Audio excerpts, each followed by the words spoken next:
Good morning, afternoon, and evening, and whatever time of day it happens to be, wherever you are, woman beings. This is Woman Being Podcast, and we are joined today by a very special guest, not just a random person that we found on Instagram, although that is true. Her name is Savannah Rae Carreno. She is a badass. I'm going to tell you more about her in a second.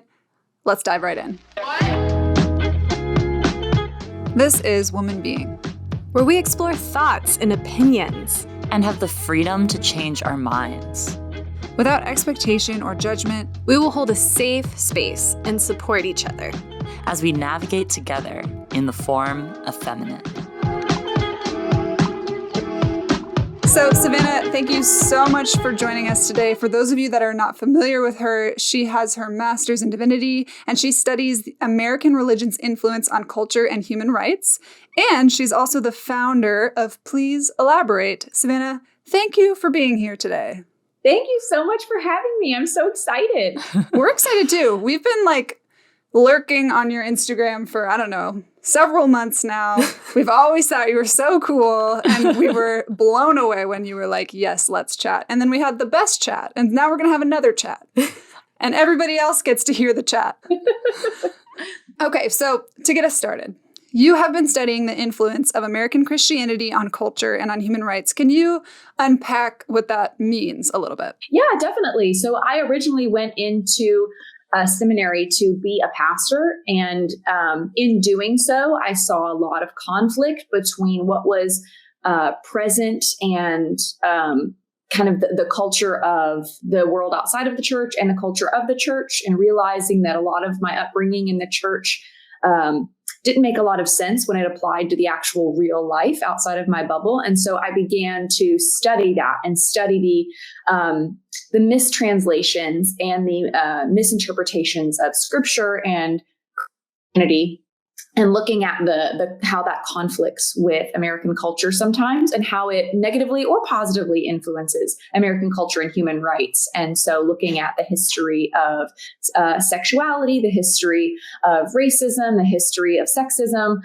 in our country, and looking at where the American church played a role in perpetuating those movements, and sometimes assisting in the obliteration of those movements, but for the most part, playing a role in the perpetuation of some systemic problems in our country. And so looking at those, how religion relates to, specifically American Christianity, relates to human rights and culture in America is really my happy place. Yeah, and it's a very interesting place to be. What led you to go, I need to study this?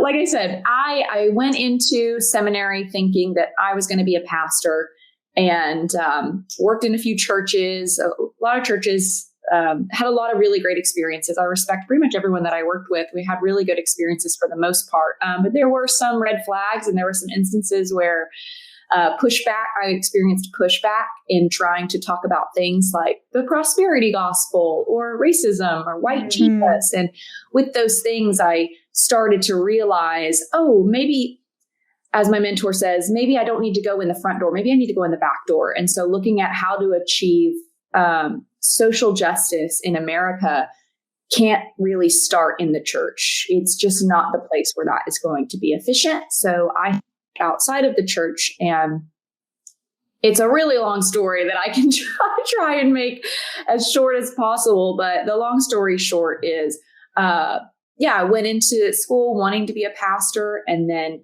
seeing how being a pastor called me sometimes to turn a blind eye to some things in this world that I refuse to turn a blind eye to, and thinking, maybe I should step outside of this church and look at what the actual problem in the world and see how I can speak into that. And realizing that the American church has a deep, deep obsession with tradition that prohibits it from making any real beneficial, effective influence in culture today because of its overall general refusal to evolve, for fear of being of this world. We hear that language a lot in the Christian circles. So this fear of wanting to be of this world is really the medicine that the church needs to have an influence in the world and culture. And so there's this conflict of the church wanting to be rooted in specific traditions that have often perpetuated toxic ideas, ideologies, and theologies. And until the American church decides to step away from those traditions, I think we're going to continue to see a decline in the church's influence on American life. And again, this isn't to say all churches are bad. I have had the great privilege of working at some and attending some incredible churches. And I know some 10 out of 10 pastors and ministers. But I do think that there is a general sickness in the American church that until the church decides to look at that overall sickness and take a holistic look at it and a responsibility for it, I think we're going to continue to see a decline in the American church's influence on culture. Well said. You literally just gave me so much goosebumps. And I really relate to that because I did 3 years of ministry school, volunteered a year and was out, and I left the experience going, this actually isn't quite what I thought I was signing up for. I actually don't know that we're truly taking care of people. So it's really fascinating to hear you talk about that. I'm really curious to know, what are some of the most shocking things that you've discovered as you've been researching and going on this journey? And how has that influenced you personally? Because I can't imagine that you've walked away without a serious impact. And I'll preface this by saying I no longer identify as a Christian. I have respect for all religions, including Christianity. But there are some pivotal parts of Christian doctrine I do not believe, and therefore I don't identify as a Christian, mainly out of respect for other Christians. It's not fair for me to call myself a Christian when I don't believe in heaven or hell, and I believe all religions are humanity's efforts to get to know the world and the people in it. That's not exactly aligned with the Christian doctrine, and so it's not fair for me to call myself a Christian when other Christians have very specific beliefs that I totally respect, but I do not share. So I want to honor their space and not try and lump myself in it. So I do not align with Christianity anymore. But some of the shocking things that I've discovered that kind of catapulted me into stepping out of that sphere, surprisingly, one of the biggest things was how blatant we have been with our translations of scripture throughout the years. Yeah. And when I say years, I mean thousands of years. So looking at how different words were translated incorrectly, you was translated as I, and that's a really big deal, or plural, you all translated as me, or a pedophile translated as homosexual. There's that whole movement that we've talked about and I've done some videos on, and I could go on and on and on, and how, the Cushite, the story of the Cushite in the Bible has been used to perpetuate racism. And there's all of these different stories that have been used to perpetuate abuse, perpetuate ostracization and otherization in cultures and other demographics in America. And so all of that because we didn't take our time to accurately translate or bring on a diverse board of scholars to translate the Bible. Of older, white, wealthy men translate the Bible for a very, very long time up until recently. And so that was a really big shock to me that I figured out in seminary when I went to Fuller Theological Seminary. Shout out to that school because they were really, really great at forcing you to look at all sides of anything. And that's really my whole motto. And so they really, really ingrained in me this habit of when you approach anything, look at it from all sides, from the entire scale, the entire gradient. And in doing that, I came across all of these translations. And we talked about them in school, and I talked about with other religious leaders and scholars. And so that was probably one of the biggest shocks. And then the other was just how bad women are treated in the church. It's bad. And, I see men promoted at breakneck speed in the church. I see them go from admin to, let's be honest, they don't start out as admin. They start out as director. And they go from director to pastor to associate pastor to senior pastor in 18 months. And women, it takes them years to get on stage on a Sunday. Women have to work in church for 5, 6, 7, 8, 10 years before they're given a chance at the pulpit. And all men have to do is say, can I take a shot at this? And they're given a platform. And that happened to me several times. That's happened to some incredible women that I know. And so watching that and being actually a part of that in the church was really, really hurtful to me. And again, this isn't every church. This was my experience. And I hold respect for all of the churches that I've worked at and been a part of. But watching how, I think this word is overused sometimes, but how often women are gaslit. Mm-hmm. And, we're told, your experience is not valid because it's not my experience. And, we're told that we need to show results before we can be promoted. We have to give proof that we are worth a promotion. Men just have to show potential. Mm-hmm. And that is really, really hard to experience as a woman. And I think that's in any industry that you work in, but me working in ministry for a while, that's the lens that I use. And ministry is weird because it has this, me going on a tangent now, but ministry and working for the church is different than working for even a nonprofit or a corporation outside of, a secular organization. When you're working for a church, you get away with a lot more toxicity because you have religion on your side. Mm-hmm. And a great example of this being, and I'm creating some videos on this right now, but is the intimacy and sex life of your staff, mm-hmm. which sounds weird until you put it into church context. And, I have been asked on staff at churches before about my sex life. Or lack thereof before marriage, because, I was told that if I had sex before marriage, I would burn in hell. And so things that you would be terminated for in the secular world, like asking your employees about their intimate life and rewarding or punishing them by behaving a certain way within that element, you are totally fine with talking about in the religious world. That to me is very scary. Mm-hmm. That there are things that the church can get away with simply because it's deemed for religious purposes, when in any other secular context, there would be legal consequences for such behavior. And so that's another really shocking thing that I was kind of like, oh my God, what the hell is this? Yeah. And walking through that and really, really, once I stepped away from the church and kind of looking at all my experiences, I thought, oh, that's abuse, or that's neglect, or that's toxicity. And being able to identify those things once I was stepping out of that space was really shocking. So translations, often we have just blatantly haphazardly translated the Bible.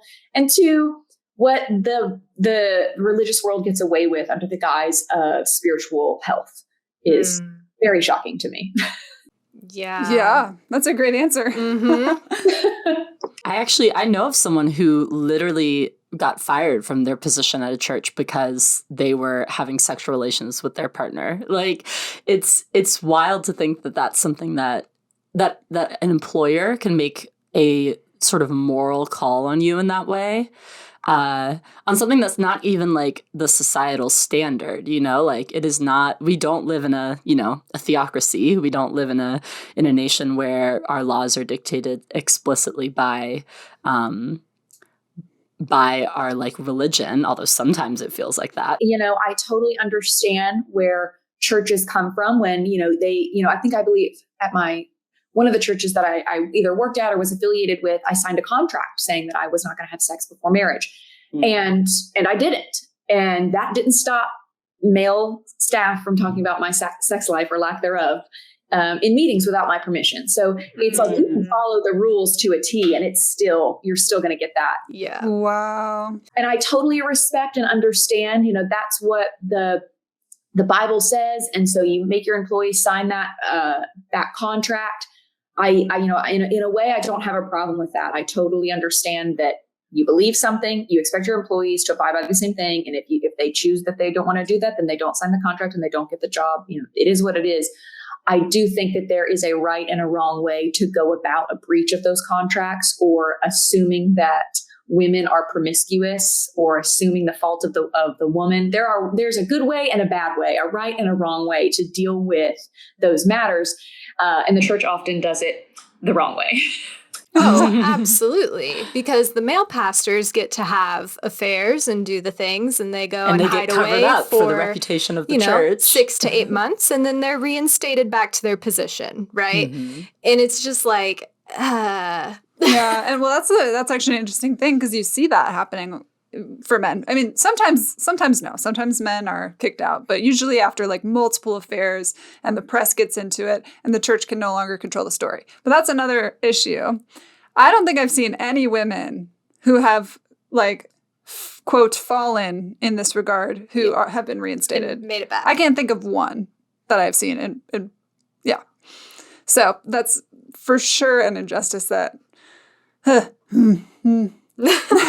just grinds me. But So not to like continue on the soapbox, but just like one more little like soapbox thing is just that these men that are mostly men that are insistent on discussing sex lives have no formal training. They've never been to sex ed, or if they were, it was a long, long time ago. They are not certified sex educators, none of that. And it kind of boggles my mind that it's like, oh, this man in authority assumes he knows everything and is authorized to talk about finances and relationships and sexual intimacy and mental health and emotional wellness. And it goes on and on and on. Mm-hmm. well, anyway. and why wouldn't he? Because he continues to be promoted just because he could do it. He's trying. And it really, I think for men, it's like you don't have to be equipped. God just calls you. For women, I'm going to need to see your resume. And 100%. That's it. We have to show proof and men have to show potential. Sure. Yeah. That's a word. That is a word. So I wanted to... Really quick, if you hear my puppy whining in the background, she's not being abused. She has a sock in her mouth and she wants to bury it. Oh. Sobbing because we don't have a pile of dirt in our apartment. The audacity. Sweet babe. How dare you? Her like being tortured or something in the background. Oh no, you're good. So harkening back actually to one of the things you said earlier, you mentioned that you kind of believe that Christianity is losing its influence in culture, which I think is interesting because right now a huge hot topic is the rise of Christian nationalism, to the point that some evangelicals have even embraced that term and said, yes, I am a Christian nationalist. That is biblical. That is the way it is. Yeah. And it feels like this kind of political movement is rising up. We've seen the overturning of Roe v. Wade. We've seen all sorts of crazy things happening. And it feels like Christianity is gaining influence, but it's kind of morphed into sort of this pseudo-religious political force. In my best news anchor voice, has evangelicalism gone too far? I don't know if I am qualified to answer that question, but I will give some insight of what I see on my end. Sure. And a great resource for this would be my good friend Tim Whitaker over at the New Evangelicals. We were just talking about this the other day. He's great. I love his content. He's a good friend of mine, and he advises me a lot on these things when I have a panic attack regarding the religious state of America. It's really great. He would be a great resource to talk about this as well. From what I see outside of the church, 1/4 of Americans, 42% of Americans identify as evangelical. Sorry, not 1/4, 42%. So, 4 out of 10 Americans identify as evangelical. That's a huge chunk of. Yes. But what I think we're seeing now is a split. And I don't know if that split is 50-50, but I do know that we are seeing a fracturing of the evangelical denomination, call it that, into more, I would say, from a political standpoint, a more moderate way of looking at and approaching evangelicalism. And then we see these evangelical extremists. And I'm learning a lot about this. I've been learning a lot about this over the last year, looking at and researching the history of evangelicalism. And I do think that the evangelical church is heavily tied to and makes up, the majority of the Republican Party. So how does that play out? I think that we will find out, because this is not the first time in American history that politics have been heavily influenced by religion. You know, we've seen this all throughout history. We've seen this in the 1700s, 1800s, the 1900s. We saw this in the 60s and the 70s. We saw this with Nixon and Reagan and with the evangelical churches. The Republican Party needed the evangelical vote. And so we needed to pick an issue. I believe this is in the 60s.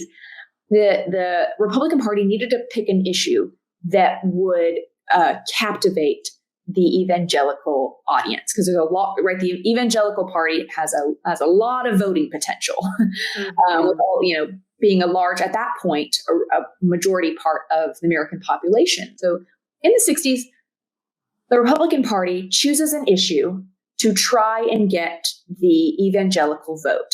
Now, at that time, what the Republican Party had, their main ballot issue was segregation.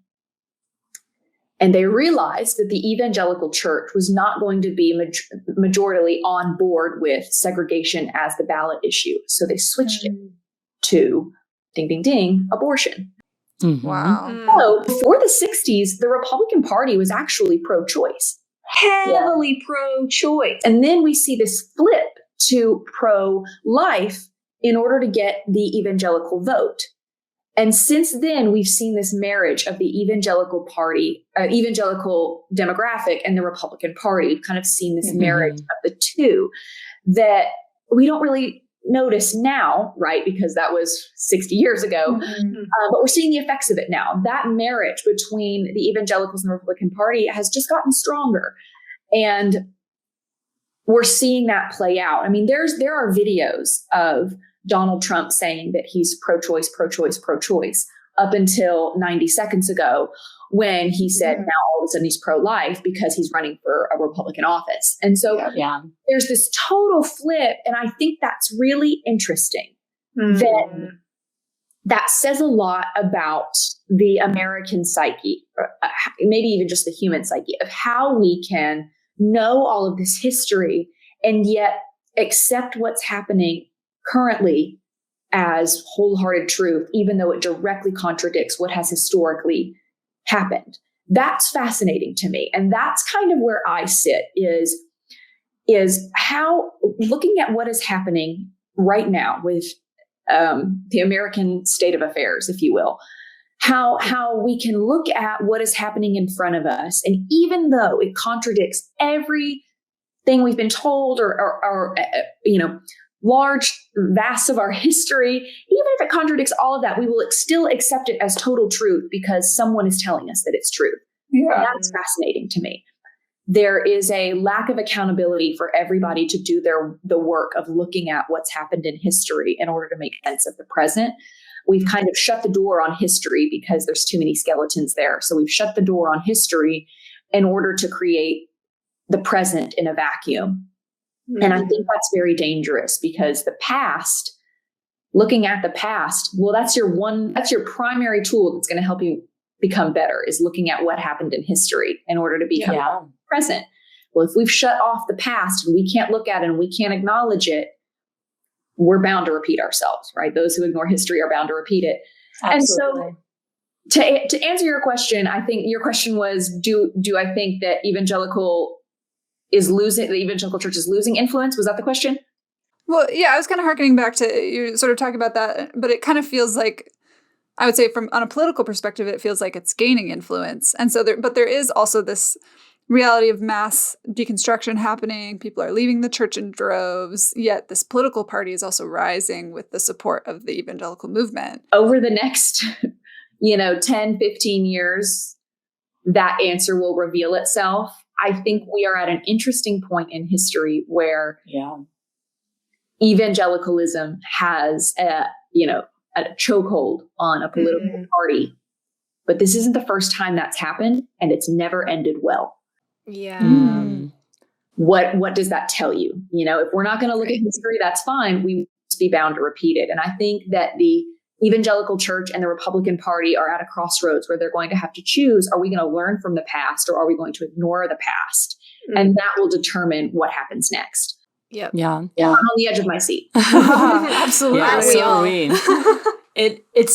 It's truly infuriating to think about that history behind the way that, the Republican Party and the evangelical church have become, bedfellows. And the fact that there's this like flip of a switch towards abortion being a cause, it shows to me the insincerity behind it, because it's about power, right? It's not about a true belief in what life is or isn't, or anything to do with morality. It's about maintaining power and control over our political system. And so that's infuriating. And then it's also infuriating when you talk about the evangelical church's insistence on not looking back at the past. I think that it stems in part from this false idea of what faith is, which is to them, to many people, faith is, well, just believing blindly, rather than having a source of hope. And the Bible is a history book, right? Like the Bible has so much history in it. It is a story of the Israelites, and it's a way of telling history, although not all of it is necessarily historical in the way that we think of it today. But there's this rich history of looking back that I think is now rejected when we talk about the bad things that have happened in more recent history when it comes to the evangelical church. And that leads to people just accepting things blindly, and to the point of conspiracy theories and all sorts of other manipulation that they'll allow themselves to be preyed to, because it's having faith. Absolutely. And it's so much easier to believe something at face value than to do the work of proving if it's true. Yeah. Yeah.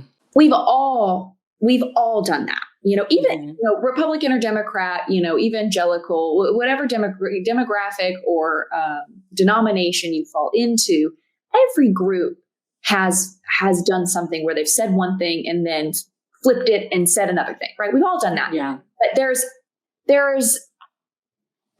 when we grow up, when we're kids and our parents, maybe our parents are Christian and they teach and raise their kids to be Christian, whatever. That child is going to believe what their parents tell them, because your parents are your authoritative figures. Your parents are God to you, right? Yeah. You're dependent on them for everything. And so you are in the dependent phase of life. You are 100% dependent on these people to give you food and shelter and guidance and love. And you believe everything that they tell you as true.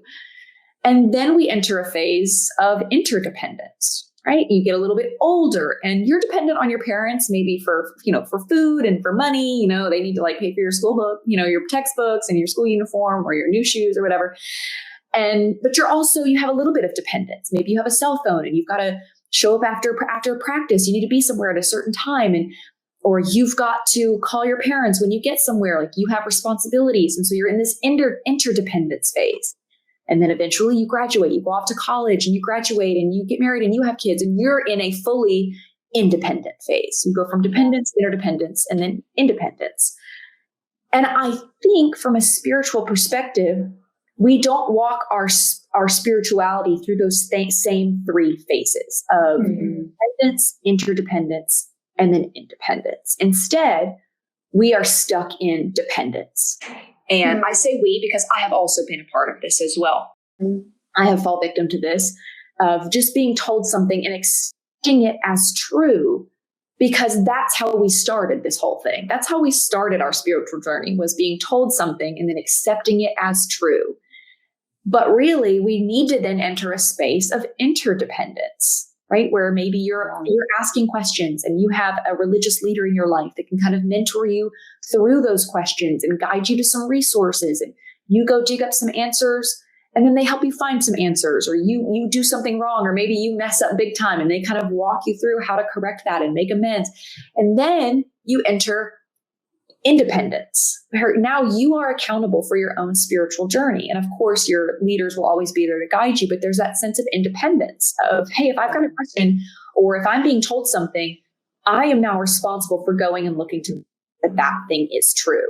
And we don't really walk through that. There's not that trend of dependence, interdependence, independence in the church. I don't think the church is set up to walk children into their teens, into their adulthood in that same way as we would with anything else. And so I think that is a change that would need to occur in the modern American church, is to allow, starting with the youngest generation, allow them to have the breathing space, to have those three phases, allow them to be dependent on their parents, and then allow them some interdependence, and then expect independence, where you expect in your church or in your religious community to not just blatantly accept what you tell them is true, but that they are going to go do the work of assuring that it's true and valid, and maybe come back to you with something that they found that contradicts you.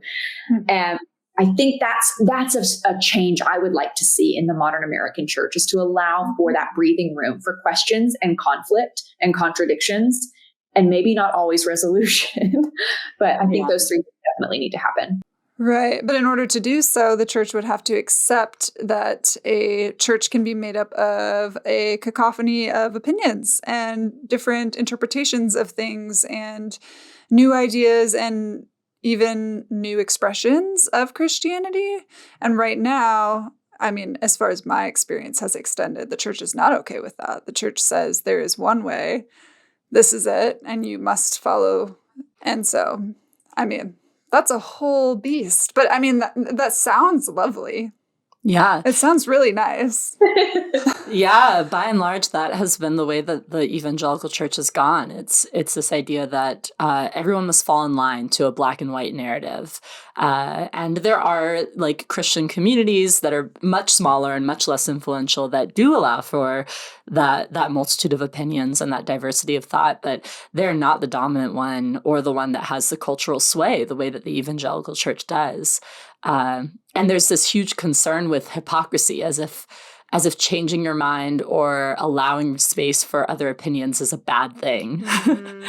And it's just not. It's a warped view of what it looks like. And it's also, again, goes back to that power and control. Mm-hmm. And speaking of power and control, I actually want to pivot a little bit and talk about the church and the LGBTQ plus community. I think that this links into this as the church continues to not allow diversity of thought around this subject specifically, continues to utilize their view on a sexual ethic as a way to essentially oppress people in the queer community. And so I wonder if you could talk about some of what you've discovered when it comes to the LGBTQ plus community and the Bible, and also maybe touch on some of your fascinating discoveries when it comes to the gendering of the Christian God. Yeah, absolutely.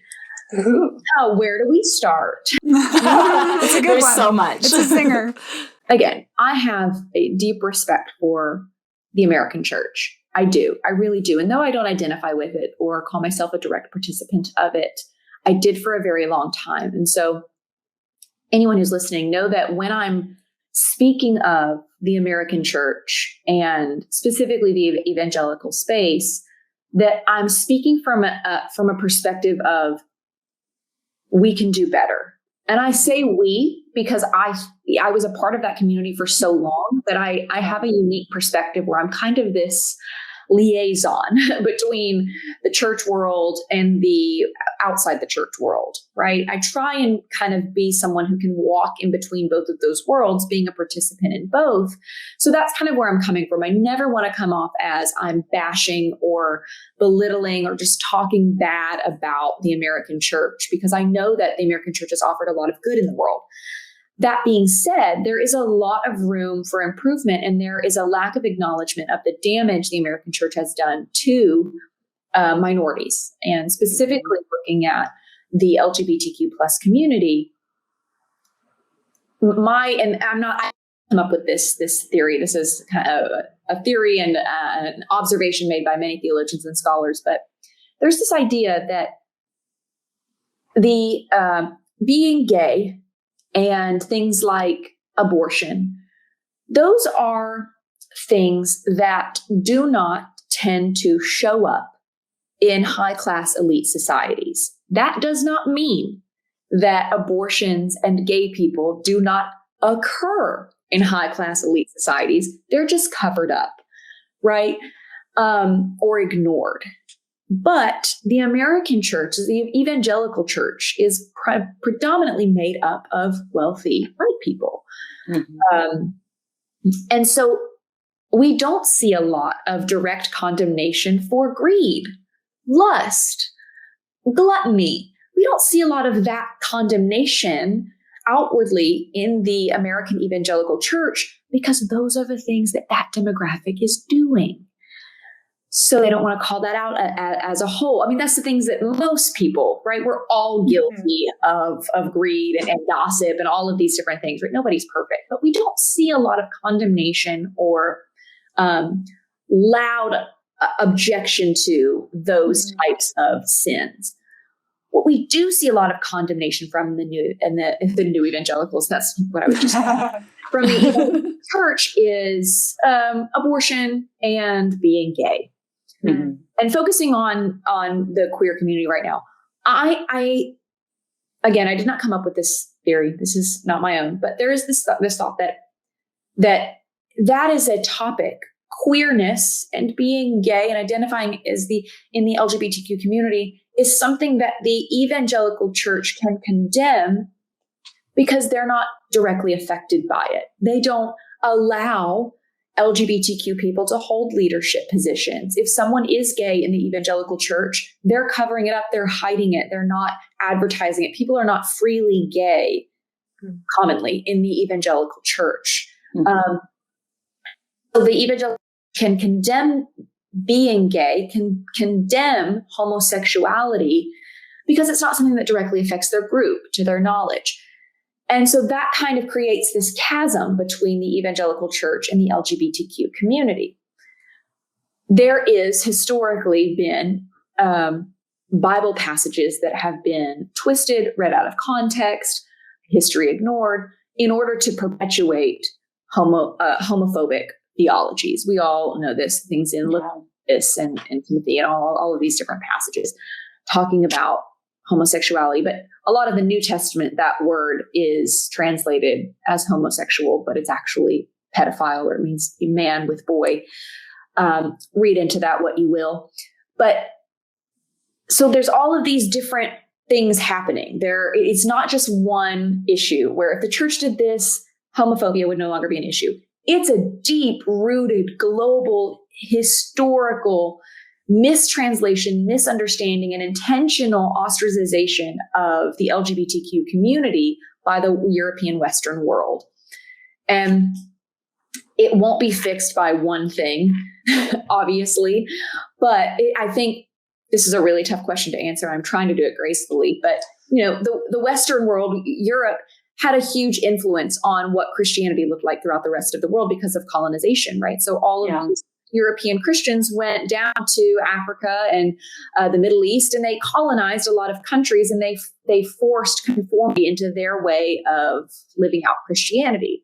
Well, in all of these different areas, we were seeing homosexuality. We were seeing bisexuals. We were seeing homosexuals. We were seeing these different sexual behaviors in all of these different countries and traditions. And then the Western, these European colonizers come by and say, hey, no, that's not how we interpreted the Bible. You need to conform to our way of sexuality.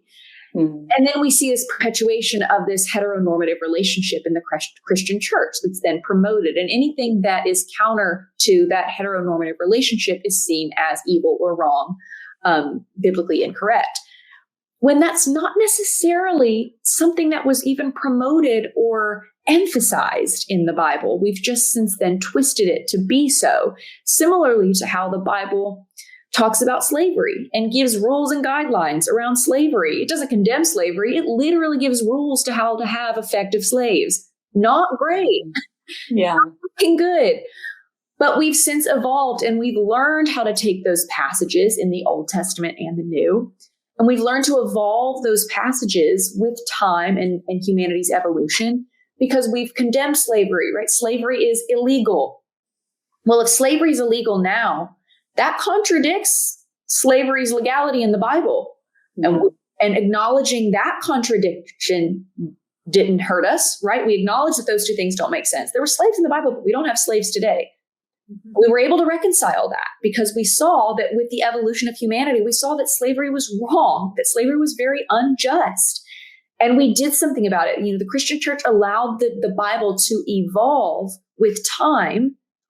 And even though slavery is present in the Bible, the Christian church has since been able to accept that slavery is wrong. And now we can still have a relationship with the Bible and acknowledge those passages without clinging to the historical tradition of them. Yeah. We have not done that yet with the homophobic passages in the Bible. I don't know why. I don't know why that is something that the evangelical church, the Christian church as a whole, is clinging to so desperately. Because it's not that hard to unpack it and let it evolve. It's actually not. A simple Google Scholar search will help you out there. But we haven't seen the church do that work. And I don't know the answer as to why. I am not actively in the evangelical church. So I don't know the benefits that the church gets by promoting homophobic theologies. But it is curious to me that there are very, very racist passages in the Bible, in the original language, right? The Bible was not written perfectly. The Bible holds a lot of flaws. And the Christian church had no problem. It was very hard. And it went through this really arduous journey, specifically in the 60s and 70s with the civil rights movements as well. The Christian church trying to untangle those passages about slavery and then reach when slavery was abolished. And then we see desegregation and all of this. We see the church struggling and holding on to those passages that promote racist theologies. They're clinging to them and eventually they let go of them and evolve with time. I don't know why we have not done the same with homophobic passages, but I'm doing my best to try and figure it out. Sure. But yeah, I think that's something that the church will really have to take upon itself or herself. I know that the church really refers to the church as she. And the church will have to take on herself and figure out and wrestle with. And I will do my best to be an ally in that journey for them. But it's something that it has to be their choice and they have to actively, I think, with this new wave, this new generation, they're going to see a deep decline in church participation and the church will be at a crossroads. They can either continue this way of traditional homophobic thinking, or if they want to keep new congregants and new tithers and continue to stay in business, they will have to evolve with the times, just like they did with those slavery passages. That's my 2 Yeah. It's a very long answer. Well, I mean, and almost in a sense, it is a little bit calming to think about it from a historical perspective and be like, oh, yes, inevitably they will have to change. But that doesn't negate, I guess, the harm that is currently felt and the trauma that people have experienced and the deep, deep hurt that so many people are processing through as a result. And are still processing through, even though we've, changed our tune about slavery, there's still so much pain and disparity between the white community and the Black community and the church and the Black community. And so it's nice to look at it from a bigger picture and think inevitably, maybe we'll become Gilead, but inevitably, inevitably the church will have to evolve in order to keep up. Yep. Yeah. And I think that like just like you said, Cal, that there's still racial tension within the church, despite the legal abolishment of slavery here in the United States. And we see the church sort of, very what's the word? Unwillingly sort of clawing their way towards progress when it comes to race, when it comes to women in the church, when it comes to the queer community in the church. And I think that, to me, so much of that links back to keeping the people who have historically been in power in power. That plays a large role in So the Western world, the Europeans, right, they really controlled the narrative and the depiction of modern Christianity because the Western world, the Roman Empire, were some of the biggest, most powerful people for a large part of history. And they were also Christian for a large part of that history. So the Western world created and dictated this singular depiction of Christianity that included heteronormative relationships and God as a male and kind of a male hierarchy, a patriarchy, if you will, that we actually don't see a lot in African and Black liberation theology. You know, this God as female and this God as mother, very, very common in other parts of the world. But because the European Western Christianity dominated what Christianity looked like globally, those different depictions of Christianity tended to be washed out and pushed aside for this heavily white, heavily male depiction of God. But in the Bible, God is, the term Yahweh is male and female. The Spirit is female, right? And Jesus is male, biologically a man, you know. But so it's kind of this mix. I know that you guys right now on video, if you're listening on the podcast and you don't see video, I'm literally just like waving my hands in the air like I'm mixing something up. I'm casting a spell. Love it. Yeah, the original authors of the Old Testament and the New Testament were desperately trying to depict their God as anything but singularly gendered. Wow. Anything other than singularly gendered. We see that. I mean, if they wanted to make God a man, they would have used a fully male word. They wouldn't have used Yahweh. They would have made the Spirit male, right? So Jesus is a man. The Holy Spirit, female pronouns are used for the Holy Spirit most often. And then Yahweh is both. So there's 50-50 representation in the Holy Trinity. So it's wild to me that this male dominant perspective of God is still thriving. You know, when I used to be a pastor, I would often talk about God and I would use he and she pronouns just so that everyone in the audience would know that if you're a woman or a man, you are still reflected in the image of God. And that's really hard for people to understand. And they think, oh my gosh, you are denying the Father. No, I'm also simultaneously acknowledging the Mother. Yeah. The presence of both does not negate the value of either. Yeah. And that, to me, it is so surprising that is hard for people to grasp when, if you just look at the language and the words used to describe God, it is undoubtedly supposed to be anything other than one gender. And in fact, a lot of times, God in the Bible is described in ways that aren't gendered at all, right? God is the wind rushing through the trees. God is fire. Those things aren't gendered. It's air and fire. This idea that God has a penis or a vagina is just so comical to me. I'm like, what?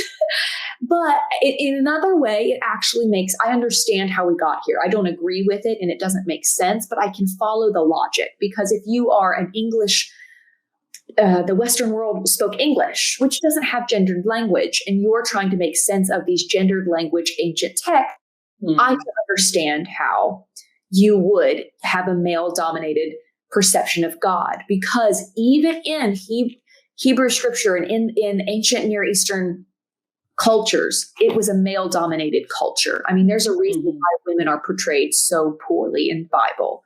There's a reason why not a single book of the Bible was written by a female. There's a reason why in stories of problem and sin, the women are the sin, right? They're the temptress, the sinner. There's a reason why there's a passage, trigger warning, in the Bible about a woman being thrown into the streets to be raped and killed. And it just is. It's not. It just happens. Again, trigger warning, rape is very heavily prominent in the Bible. Women were lowest of lows. To be born a woman was not a blessing. And so I do understand how we got here. What I don't understand is how we have not since reconciled where we got it wrong.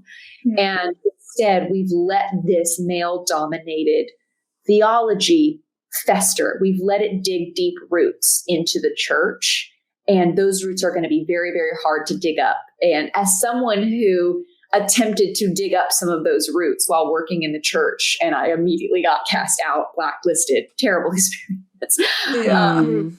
As someone who tried to dig up one of those roots and immediately was, burned at the stake for doing so, I know this is going to be a slow process, because who wants to be burned at the stake, right? If you are in ministry and you feel like, you know what, I want to stand up for women's rights and women's equality in the church, and every time you do so, you are punished, that's going to slow the process. 100%. Really, what we need is men in leadership to allow for women to come in and uproot those deep roots. Men can facilitate and encourage women, but it needs to be women that pull those roots out. You can't have men can advocate for female equality in the church. Men can support, but women have to lead this charge. This is something that can show that women can do things. Women can lead in the church. Women can make change.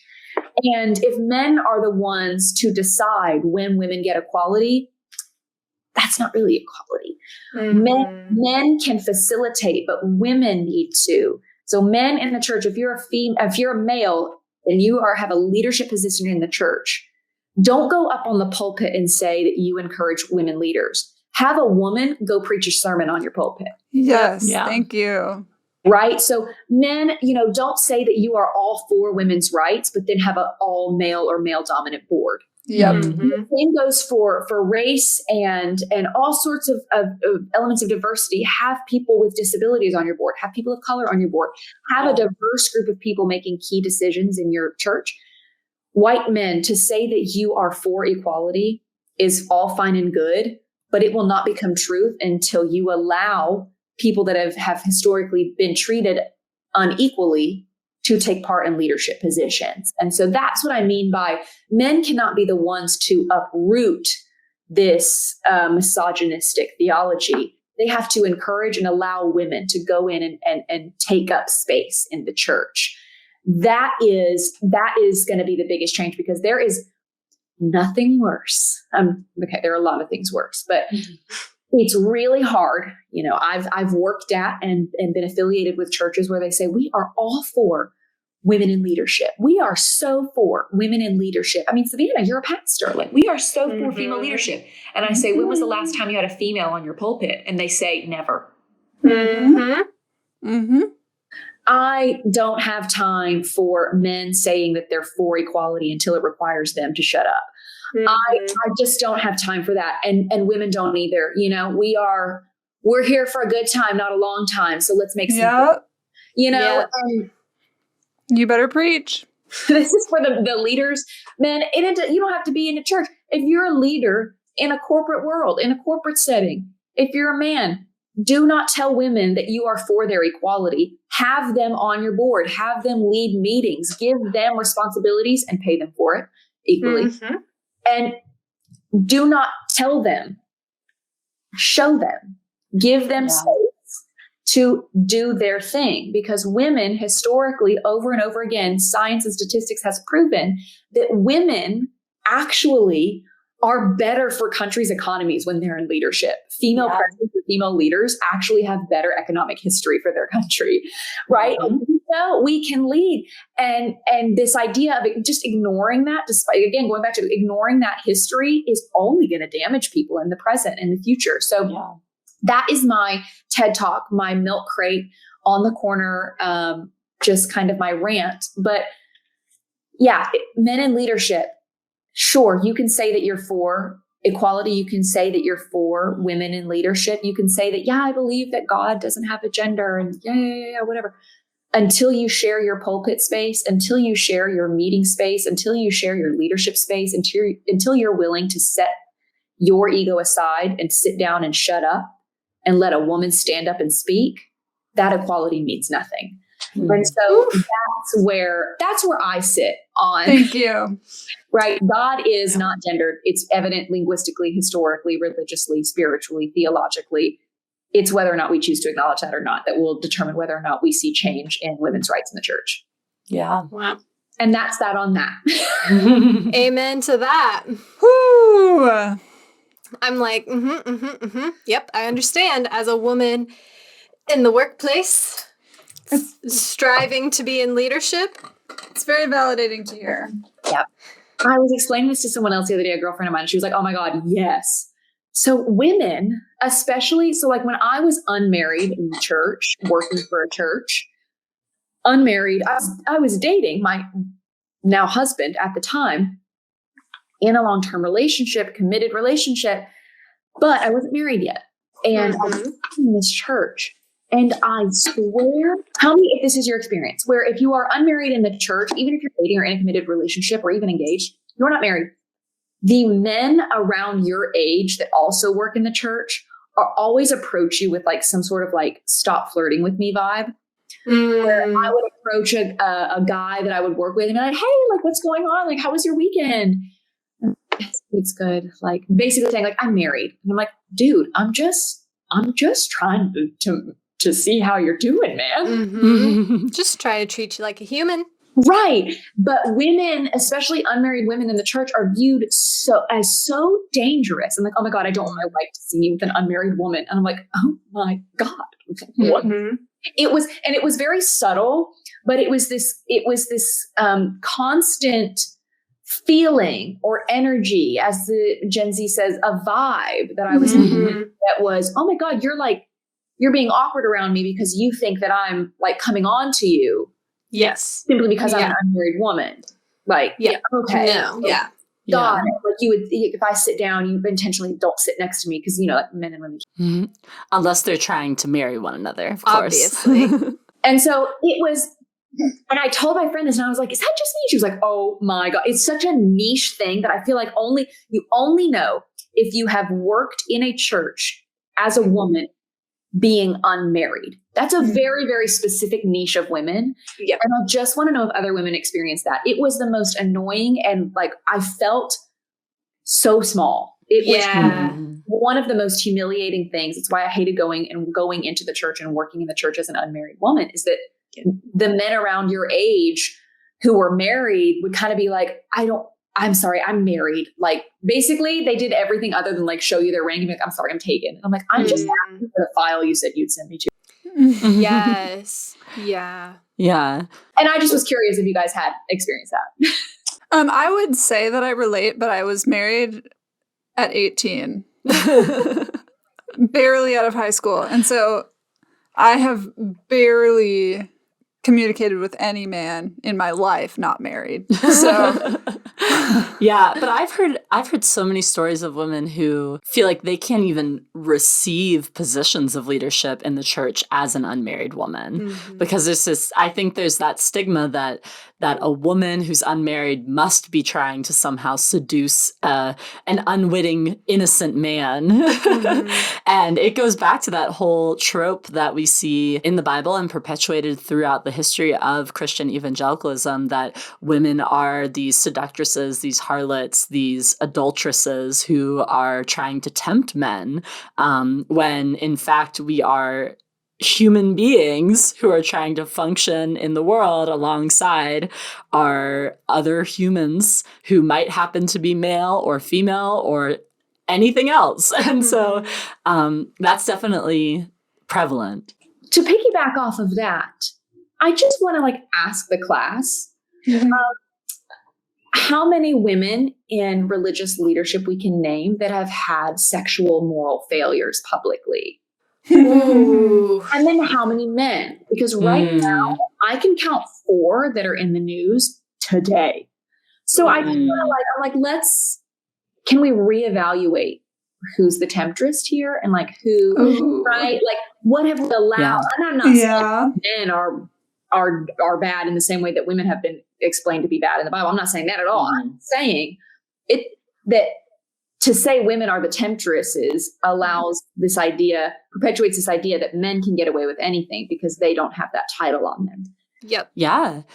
That it's almost like when you have a child and you don't discipline them and you tell them that they are incredible, they go on to be the biggest I'll say, jerks in the world, because they were never called out for their behavior and they were always told that other people were the problem. Yes. So in a way, I feel like we've done men a disservice by being like, no, it's us. Women are the temptresses. Guys, they're fine. You guys just living your life.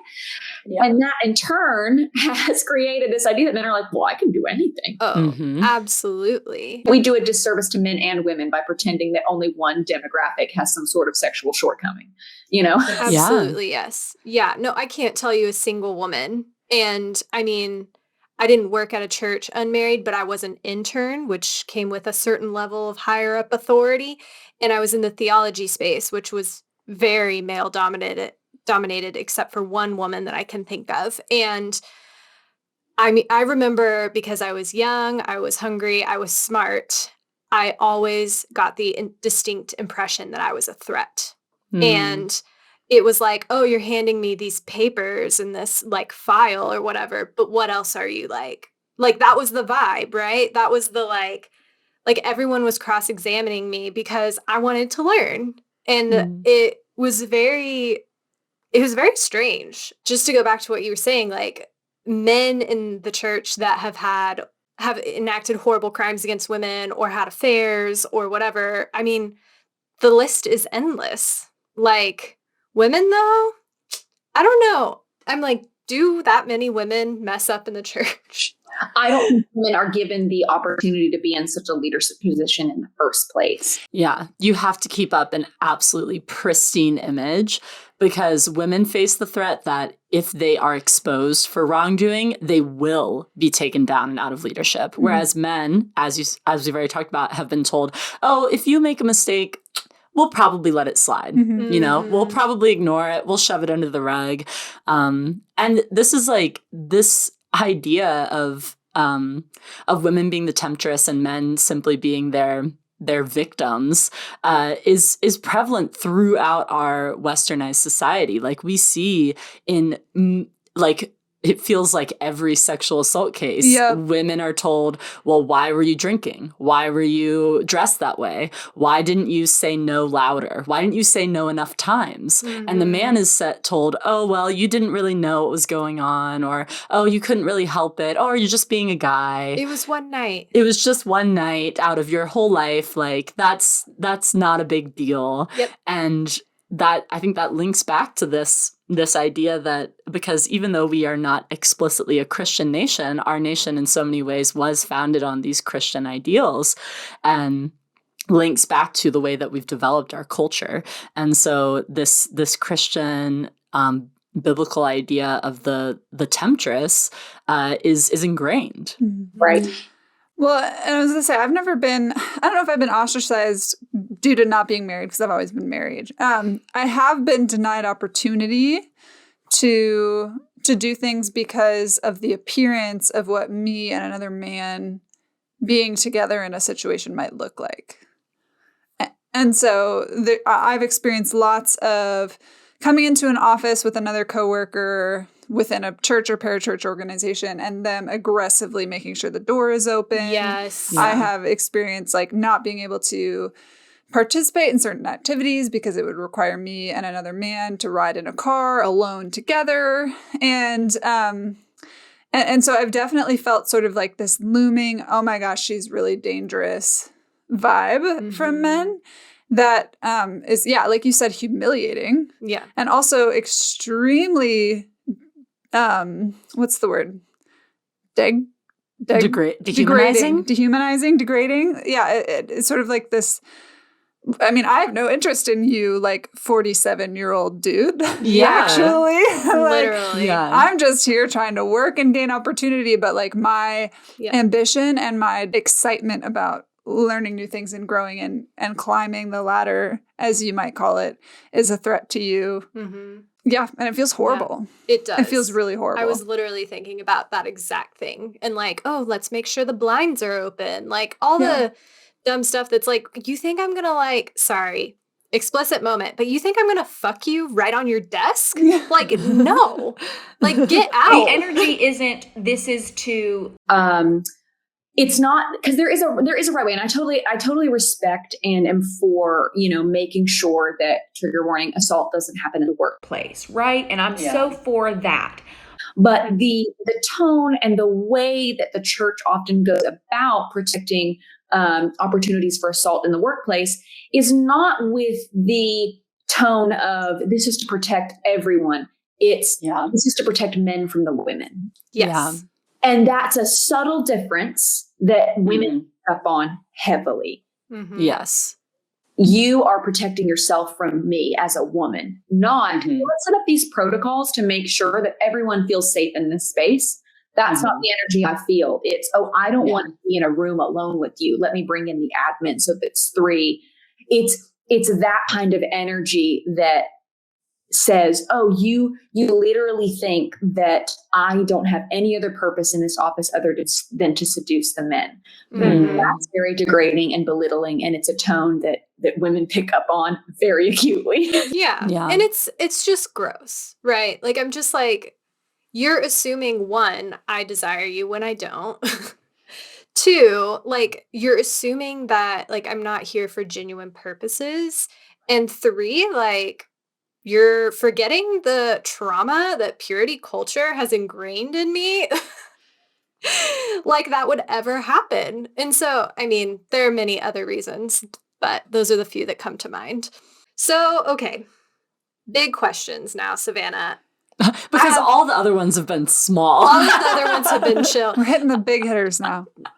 So I have 2 big questions, and I don't know that we can answer them all today, but I'm really eager to like hear what your thoughts are and interpretations are on this. Question 1. How do you think that the church should be handling the obvious massive wave of deconstruction and deconversion that is currently happening? And 2, what guidance do you have for Christians with questions and how to navigate the space of, I don't know that I'm totally into this and I'm exploring? Very big questions. The first question, how should the church handle deconstruction? I have no idea. I'm not in the church. I will not pretend to, and it's not fair for me to answer that, just legitimately, just because I'm not in the church, and I will never try and know what's best for a group that I'm no longer a part of.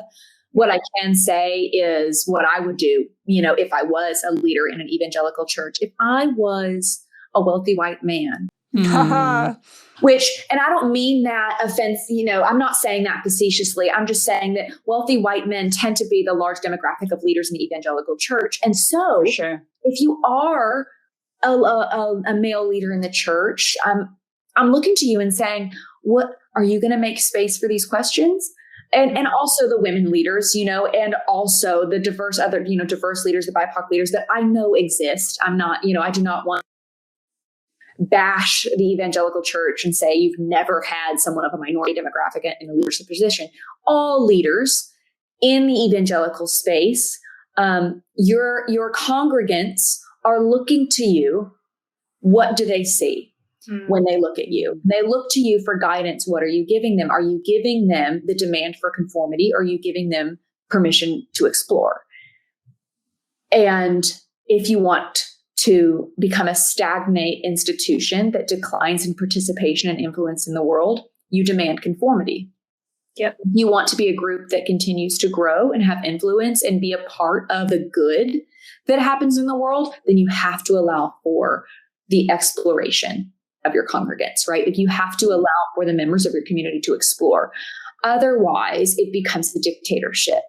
Look at any country that is under a dictatorship, it's the demand for conformity. If you look at any country that is not a dictatorship, right? In America, we are blessed to not live in a dictatorship. We have, for the most part, a freedom to explore, right? We have, America is ranked as the #1 most individualistic country in the world, which has a lot of flaws. But some of the blessings are we get to choose what we want to do for a living. We get to say, hey, you know what? I wonder about this. I wonder about that.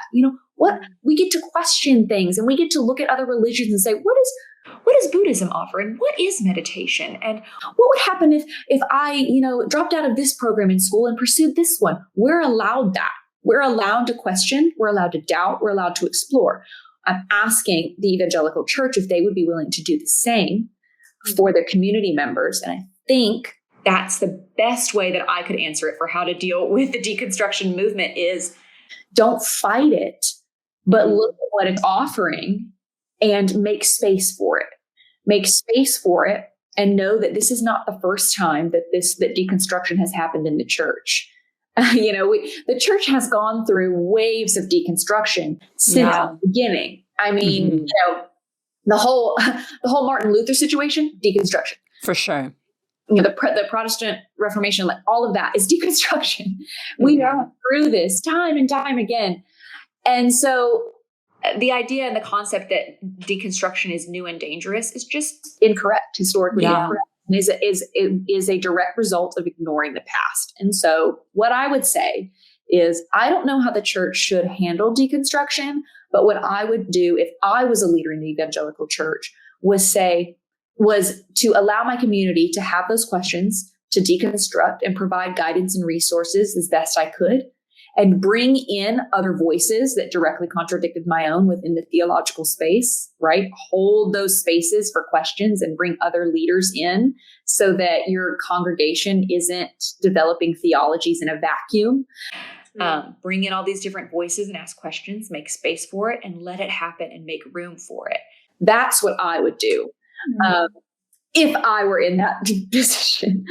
And then what was your second question? What guidance would you have for Christians that are asking questions and how to navigate the kind of deconstruction, pre-deconstruction space? What I would say is, don't be afraid to get your hands dirty, and don't be afraid to let go of what you previously believed. And what I mean by get your hands dirty is, don't be afraid to, go on Google Scholar and look up some incredible essays on topics that you're questioning. Please do not, for the love of God, Google things because in just the regular search engine, right? Because you're going to get biased results. That's just how the internet works. You're going to get a lot of things that are created by someone that has a very specific belief. I always encourage people to go to Google Scholar, googlescholar.com. Boom. Go into that search engine. You're getting peer reviewed. You're getting theologians. You're getting scholars. You're getting Christians and non-Christians, right? So my advice would be, don't be afraid to get a little messy and get a little confused. That's what I mean by getting your hands dirty is we like this clean cut. We know exactly what we believe and why we believe it. And we know this and we know this and we feel really good about it. Don't be afraid to throw that out the window for a little bit, right? You can always go back out and grab it, but don't be afraid to let go of it and explore some other things. I always describe it as like, you can love apples. Eating an orange doesn't negate the presence and existence of apples. You can always go back to apples. They're right there. They're right there on the table. But exploring oranges and lemons and limes and all these other fruits, even when you were enjoying the apple, all those fruits existed already. You're just going and acknowledging them. You're not discovering anything new. You are just looking at pre-existing alternative perspectives that existed long before you were born. And so that's kind of how I describe it to people. It's like, you might love apples, and then all of a sudden you're like, ooh, I don't know if I love apples. What would happen if I looked at oranges or grapes or strawberries? You acknowledging and trying all those different fruits, again, does not negate the presence of the apple. You're not abandoning the apple. You can always go back to it when you want to. But don't be afraid to go and uncover and let go of these pre-existing notions that you have, and to be a little confused for a while. That's the thing that we're always scared of, is uncertainty and confusion. We live in a world where if we have a question, we can find an answer like that. On Google, with a friend, we can ask many different people. And if we're questioning, what are all the planets? What are the names of the planets again? Oh, let me just look that up really quick. We can find answers to questions very quickly. So we're used to having this immediate satisfaction and gratification after a brief moment of uncertainty. What I would encourage and advise people is, do not be in a rush to reach certainty. And in fact, that shouldn't be your goal. That's a good word. Your goal should not be certainty. Your goal should be curiosity. Yes. Yeah. All of these different questions. Be uncomfortable with things not making sense. Look at violence in the Bible. Not pretty. Look at sexism in the Bible, look at racism in the Bible, look at all those things that don't make sense. And reading the Bible, Reading While Black by Esau McCaulley is one of the best books that I always recommend for people that are wanting to engage with scripture in this kind of way. It's a great starter. True to Our Native Land is a commentary on the Bible from an African-American perspective with African-American scholars and Black scholars. Look at all of these different perspectives. Look at commentaries where the scholars that created these commentaries aren't white. All Her Story. That's another good one. Another book that I just want to recommend, if we're just like recommending resources. Let's throw them out there. It's so good. It's called Queering Christianity, Finding a Place at the Table for the LGBTQI+ Christians.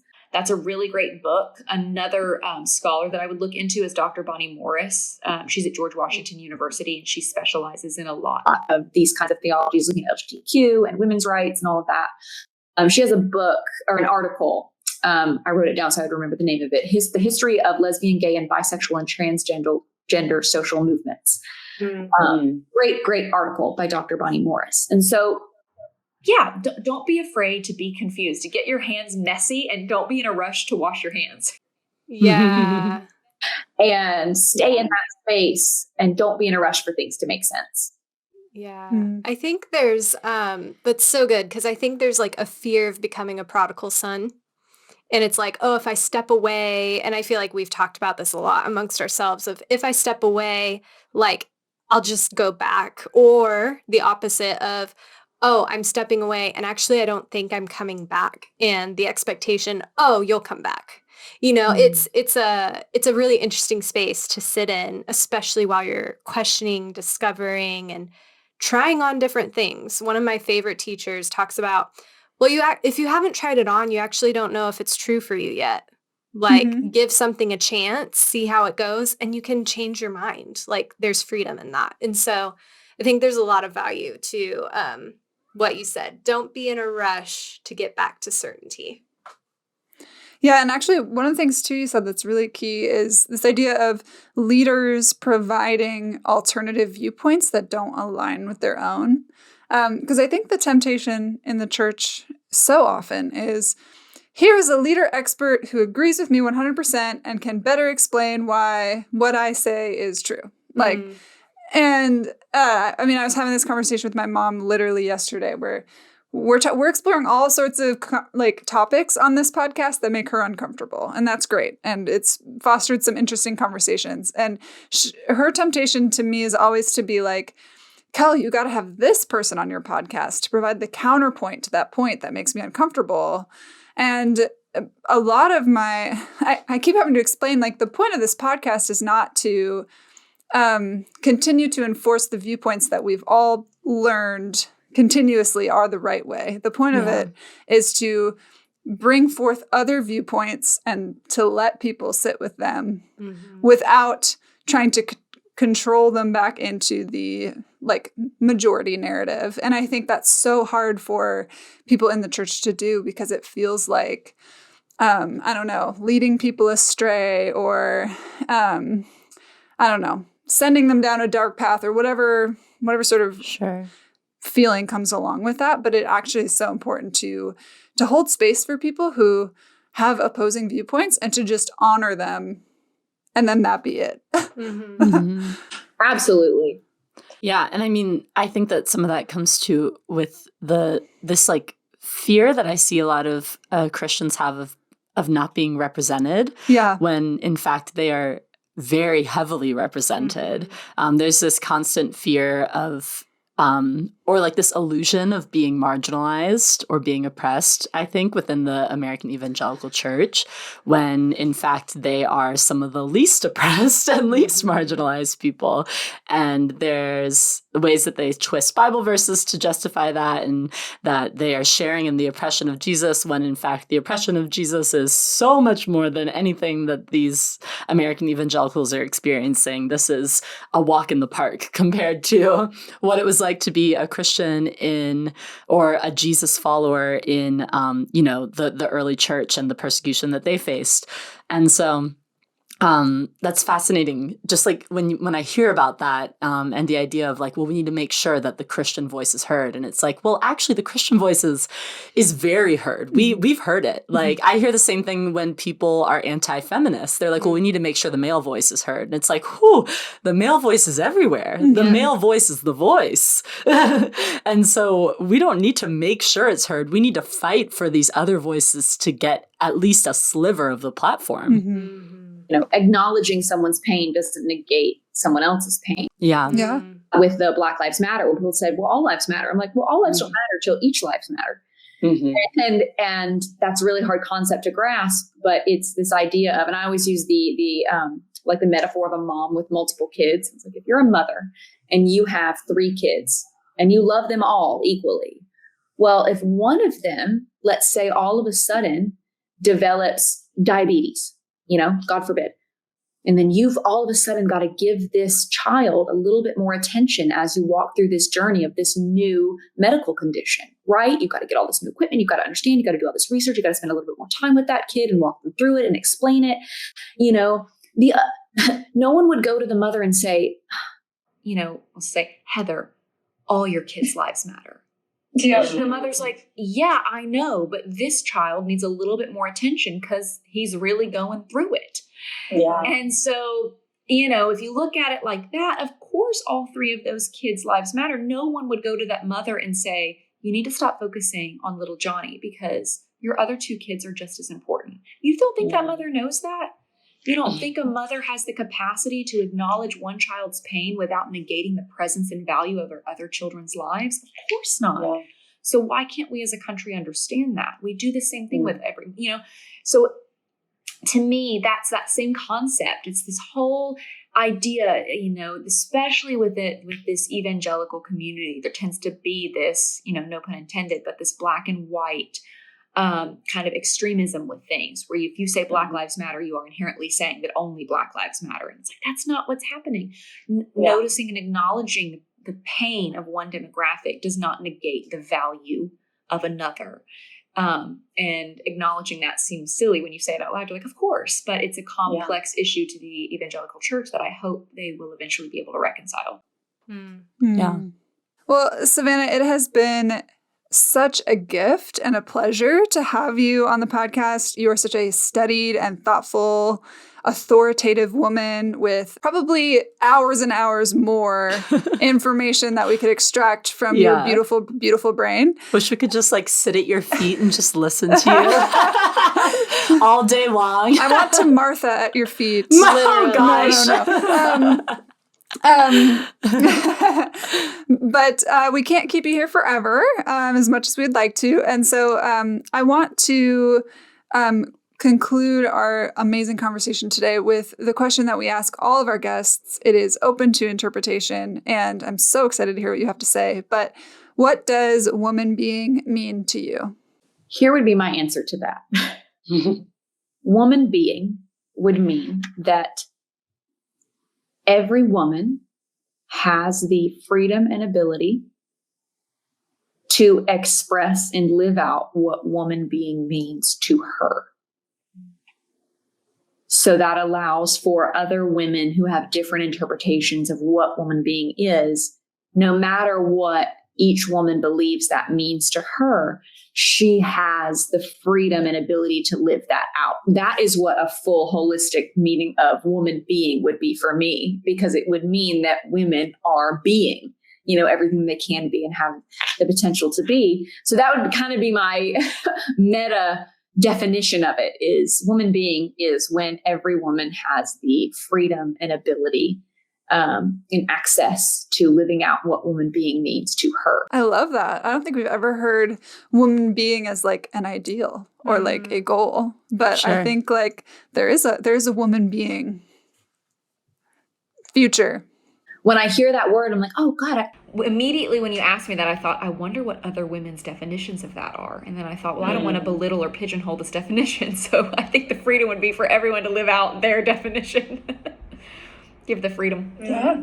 Yeah, I feel like that falls so well in line with all that we've talked about today, too, in terms of inclusivity and, allowing everyone a seat at the metaphorical table. Every person gets to manifest what their woman being is. Yeah. Wow. Okay. And so you already spouted off like a million amazing resources, it sounds like. But I also wanted to give you an opportunity to plug your own platforms, your new organization. Let's elaborate. Oh my gosh, what is it? Please elaborate. So Please elaborate. We launched October 4th, and we are a resource. Our motto is straightforward resources on complex topics. We provide resources and guides to help communities, workplaces, and just individuals navigate how to have hard conversations. And just our first book is called How to Talk to People. It's just how to get back into conversation post-COVID, how to have those awkward conversations in a more fluid and effective way. Yeah. And so that's please on Instagram. It's just at Please Elaborate. And you can find me on Instagram at Savannah Rae Carreno. I'm over there doing videos all the time, just filming in my living room. And that's how we found you. And there's been a lot of great content. Yay, thank you. Yes. And thank you again for being here today. Thank you, Kellyanne and Emma, for being here today. Oh, thank you, Kelly. It's always a pleasure. I always think of Princess Diaries. Thank you for being here today. Yes, exactly. Thank you for being here today. Yes. It's such a gift. I'm always continually surprised when people respond back with an enthusiastic yes to sit with us and talk with us. And so I hope that you enjoyed the conversation as well. And woman beings, I hope you enjoyed the conversation as well, and that you continue to join the conversation. If you want to hop on the Woman Being train and have not already on social media, we are on Instagram at Woman Being Podcast and TikTok, which is recently becoming a more thriving conversational community for us. So that's been really special and really fun. So definitely hop on there, join the conversation. We've loved the comments, questions, and all sorts of discourse that we've gotten. The stitches and the duets, that's a little more new for me, but we're working on it. If you don't follow us, please follow us on Apple Podcasts, Spotify, Stitcher, YouTube, whatever podcast platform you prefer. And please leave us a review, because if you support and enjoy the work that we're doing, that is one of the things you can do to help us find more people like you who are having conversations like this. So again, Savannah, thank you. Thank you. I had so much fun. And with that, we'll close. So have a wonderful rest of your day, and goodbye.